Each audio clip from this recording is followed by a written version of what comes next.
Good morning. It is May 28th, and today I can compare units using unit analysis. Unit analysis is something that, if you had me, you learned it in geometry, you might have seen it in chemistry, and for some of these questions, there are other ways to do them, but for the complicated ones, it gets real nasty if you don't use this procedure. So if you can learn this procedure, it will easily work for the easy questions as well as the hard questions. So it's very much in your benefit to get comfortable with this. So let's go right into it. So basically, when you're doing unit analysis, you're starting with a piece of information you're given, and then you keep on multiplying each comparison as a fraction until you end up with the desired unit. And to get the units to cancel, the same unit must be on top and bottom. So we're going to start real simple.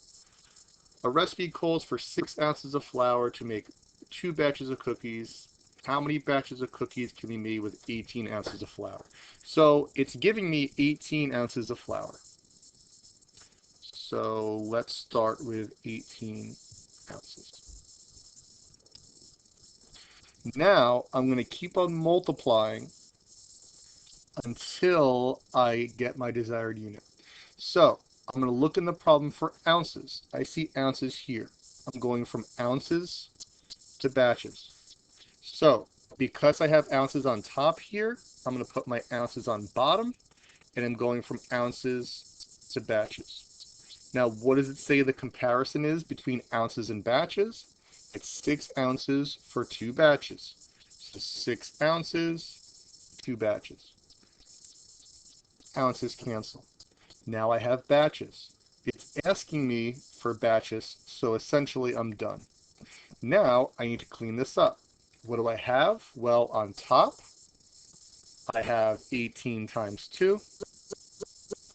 On bottom, I have 6. I can go to my calculator and type that in if I need to, if you can't do it by hand. Alpha y equals enter. 18 times 2 over 6, and we get 6. So my answer is 6 batches. Now, you can do this particular problem with proportions, but when it gets more complicated, if you use unit analysis, it's going to get you to the right answer every time.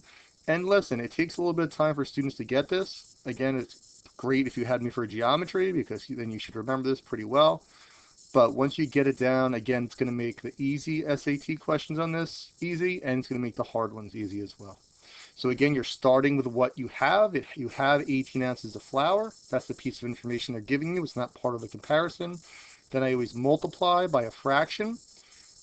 I write my comparison in the fraction. Whatever unit's on top, the same unit has to go on bottom. I write in the comparison to cancel out the units. And then once I have my desired units, I just multiply what's on top and divide by what's on bottom. Jessica gets paid $86 for working a 4-hour shift. How many hours would Jessica have to work in order to make $258? So it's giving me, the piece of information it's giving me is $258. So I'm looking for dollars. I see a comparison with dollars here. It's $86 for 4 hours. So since my money's on top here, my money goes on bottom, my hours goes on top. It says $86, so 86 goes with the dollars. 4 hours, so 4 goes with the hours. Money cancels. I'm left with hours. It's asking for hours, so I'm done. So now I just clean up what I have. On top, I have 258 times 4. On bottom, I have 86.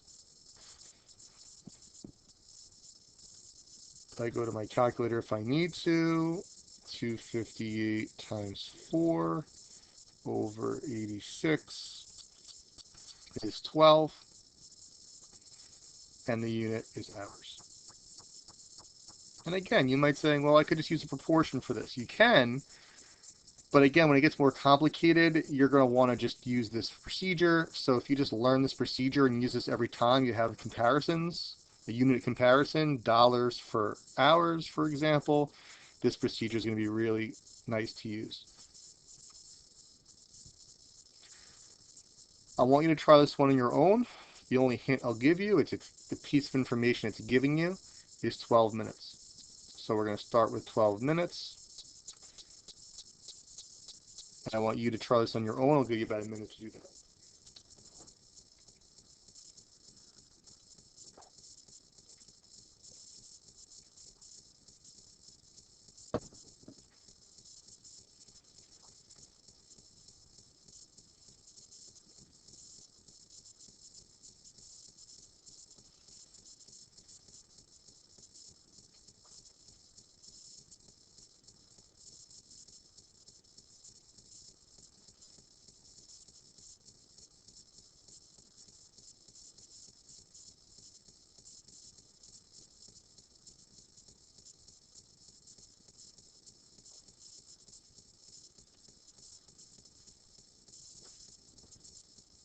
Okay, my unit comparison here is 6.5 gallons per minute. So I'm going from minutes to gallons.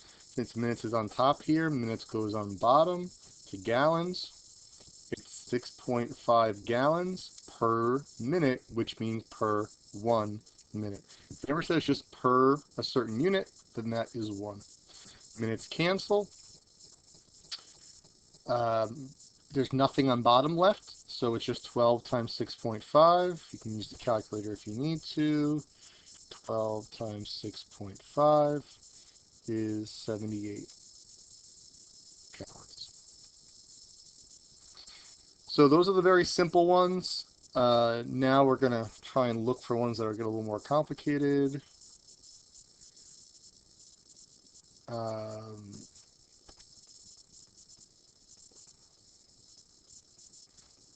That's simple. That's simple. That's simple. All right, here we go. The holiday playset requires 24 square inches of wrapping paper to be wrapped completely. What is the maximum number of holiday playsets that can be wrapped using 5 square feet? So we have 5 square feet.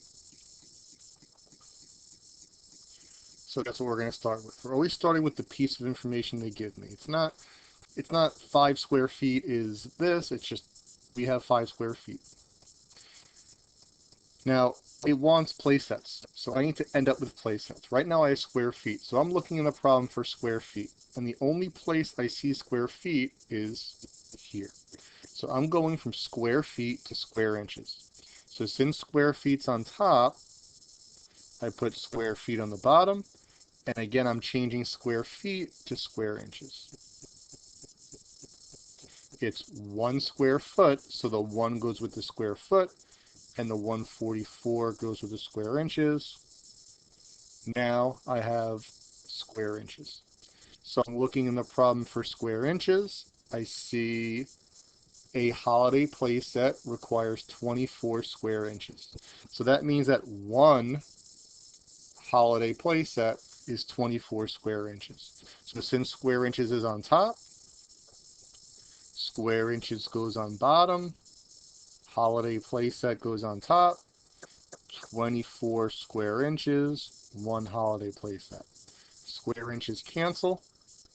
I'm left with holiday playset. That's what it wants. It wants holiday playsets. So on top I have 5 times 144. On bottom I have 24.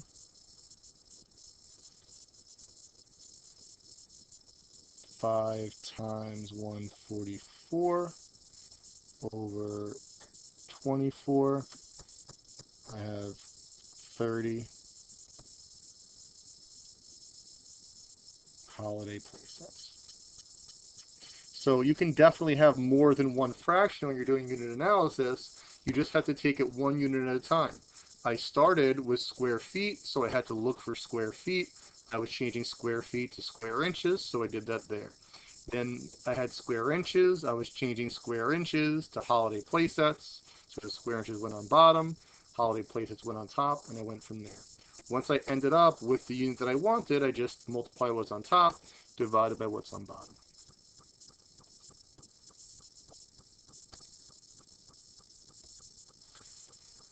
the current price of silver is $17.69 per ounce. So that means $17.69 per 1 ounce. How many pounds of silver to the nearest pound are there in $80,000 deposit of silver? So it's giving me $80,000. So I'm starting with $80,000. I want pounds. So I'm looking for money because I'm starting with money. And the only money I have is here. It's going from money to ounces. So money's on bottom, ounces is on top. It's $17.69 for 1 ounce. Money's gone. Now I have ounces. I'm looking for ounces in the problem, and I see ounces here. I see my comparison. 16 ounces is 1 pound. So since I have ounces up top, the ounces goes to the bottom, pounds goes up top. It's 16 ounces for 1 pound. Ounces are gone. I'm left with pounds. It's asking for pounds. So it's 80,000 on top, 1769 times 16 on bottom.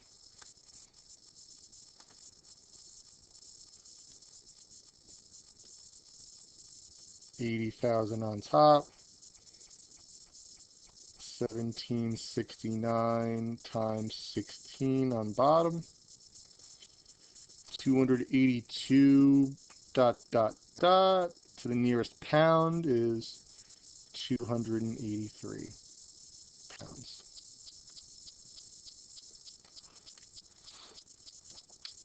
And that's it. It's a very important lesson. They really ask a lot on this. I know that unit analysis can be a little tricky at first, but once you get it down, you have it down, and it makes these questions a lot easier. I know the first few you could really easily do with proportion, but when it gets to something like this, if you try and do them with proportions, it can get pretty nasty. So that's all I'm going to do for you. It's on you to practice at this point. So your classwork / homework is to finish the worksheet on unit analysis. Your quiz, today's Thursday, so your quiz will be due Sunday night. And that's it. Again, I can compare units using unit analysis. Whenever it's giving me comparisons of different units, we're going to do the unit analysis procedure. We're going to start with what it gives us. It gave us $80,000, for example. It gave us money, so we need to convert money to something. In this case, money converts to ounces. Then you have to convert ounces to whatever it wants you to do next.